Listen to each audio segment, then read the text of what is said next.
The Russian propaganda is actively spreading false information that a landing has occurred on the Karantynnyi Island in Kherson.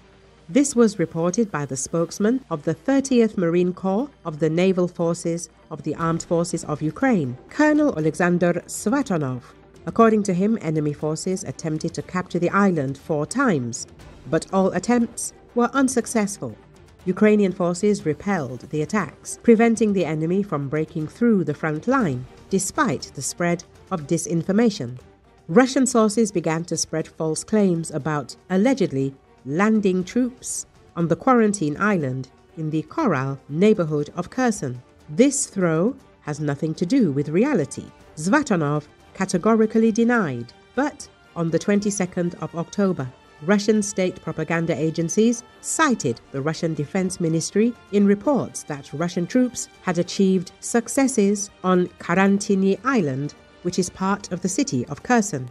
The reports claimed that Russian forces had successfully landed on the island, taken control of key facilities, and repelled all counterattacks by the armed forces of Ukraine. Later, all the reports were deleted due to the withdrawal of information by the Russian Ministry of Defense. Defense forces of Ukraine's south stated that the Russians are spreading fake claims about the capture of Kherson and the alleged presence of Russian infantry on the right bank of the Dnipro River. In reality, calm prevails in the area of Karantynnyi Island and the village of Sadov, and there are no enemy forces there, the statement said. According to the colonel, Oleksandr Zvatonov, Russian troops used adverse weather conditions to attempt the assault. However, their main goal was to create information noise rather than achieve results on the battlefield. During clashes, Ukrainian defenders destroyed 9 enemies and damaged 4 artillery systems that shelled Kherson and its outskirts. The Ukrainian military continues to resist provocations from Russian propaganda, demonstrating their readiness and effectiveness in defending the territorial integrity of the state. This situation emphasizes the importance of information security amid war. The armed forces of Ukraine remain vigilant and respond adequately to attempts at disinformation, which in turn helps to maintain the morale of Ukrainians and uphold trust in military efforts. It is important for the population to be aware of the real state of affairs and not to fall for enemy manipulations. So the operation on Karantynnyi Island continues, and the situation remains tense as both sides regularly exchange attacks. According to sources, the cleanup is proceeding gradually, and the area is being fortified.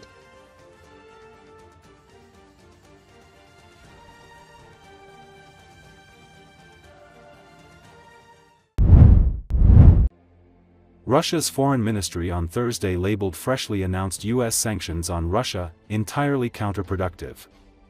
According to Associated Press, President Donald Trump's administration had announced a day earlier new, massive sanctions against Russia's oil industry that are aimed at moving Russian President Vladimir Putin to the negotiating table and bringing an end to Moscow's fighting in Ukraine. In Moscow, Foreign Ministry spokesperson Maria Zakharova said, if the current U.S. administration follows the example of its predecessors, who attempted to coerce or force Russia into sacrificing its national interests through unlawful sanctions, the result will be exactly the same, disastrous from a domestic political standpoint and detrimental to the stability of the global economy. She also criticized the European Union's economic sanctions on Russia. The sanctions they are imposing against Russia primarily work against the European Union, Zakharova said. Украине. Вы знаете, мы рассматриваем данный шаг как имеющий исключительно контрпродуктивный характер, в том числе с точки зрения сигнала в пользу достижения значимых переговорных развязок в украинском конфликте. Если нынешняя администрация США начнет брать пример со своих предшественников, пытавшихся так вот вынудить или заставить Россию поступиться своими национальными интересами с помощью неправомерных санкций, то результат будет ровно таким же. Провальным с внутриполитической точки зрения и негативным для стабильности мировой экономики. Но, повторю, мы уже не раз говорили о неэффективности односторонних ограничений Европейского Союза, о неспособности нынешних ЕСовских элит признать очевидный факт. Санкции, которые они вводят против России, так, как они их задумывали, не работают. Санкции, которые они вводят против России, в первую очередь работают против Европейского Союза. Возможно, Брюсселя по расширению санкционных режимов против нашей страны, по большому счету, исчерпаны. Они перепробовали уже практически все варианты реализации своей концепции по нанесению, как они там придумали, России стратегического поражения, ущерба российской экономике, обороноспособности.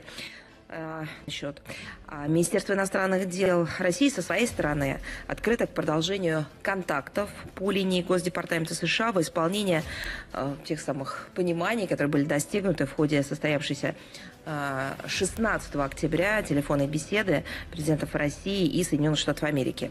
Целью видится конкретизация дальнейших параметров российско-американского диалога как по различным аспектам двусторонних отношений, так и по дальнейшим совместным шагам на треке украинского урегулирования.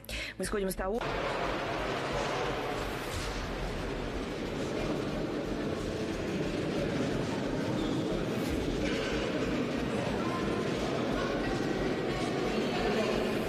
Well, I'm looking forward to the discussion on the immobilized assets, not the frozen assets. There's a big difference, the sovereign assets.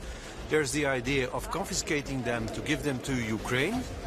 I'm looking for the legal basis for this decision. This is not a detail. Even during the Second World War, immobilized assets were never touched. So this is a very important step if we would like to take it. We have three demands. I want a full mutualization of the risk, because there is a big risk. We will suffer from enormous claims. So if we want to do this, we will have to do this all together. We want guarantees if the money has to be paid back, that every member state will chip in.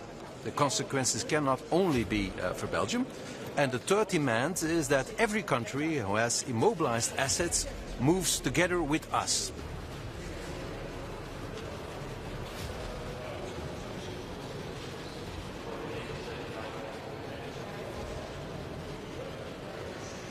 I will start from Ukraine. I think we received very positive news this morning from the United States.